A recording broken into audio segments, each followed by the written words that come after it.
लेके देखो मुसलमान चलल बा। ना इस गाने में इतना ही नहीं, इस गाने में कहा जाता अल्लाहू अकबर आमीन। और इस गाने को कंप्लीट करने के बाद इस गाने को गाते हैं आलम राज। गंगा जल लेके देखो मुसलमान चलल बा। में थोड़ा आगे बढ़िएगा, वीडियो विजुअल पे बात कीजिएगा तो ब्लैक कपड़े पहनकर बाबा को जल ढारने जाती है। मुस्लिम धर्म में बुर्खा पहनकर बाबा को जल ढारने जाती है, इस गाने में दिखाया जाता है।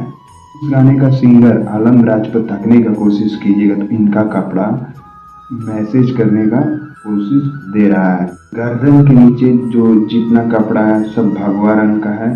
हाँ, ये आप सकते हैं कि ये इंसान पूरा जोर शोर से बोलबम जाने की तैयारी कर रहे हैं। गंगा जल लेके देखो मुसलमान चलल बा।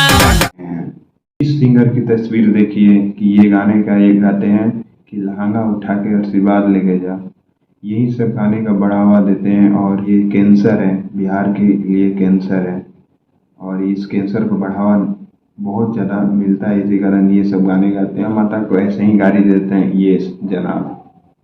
इतना ही नहीं दोस्तों, पंडित होकर अपने ही चैनल से हिंदू धर्म विरोधी गाना को निकलवाते हैं। ये इनका चैनल है और इस पे गाना आया है ओम नमः शिवाय ध्वनि त्वार अमर हो जाए। और यही सब गाने को बढ़ावा देते हैं और ये गाना गाए हैं मुसलमान, और मुसलमान गाया भी है, मुसलमान लिखा भी है और पंडित का चैनल पर जाकर अपने गाने को रिलीज किए हैं।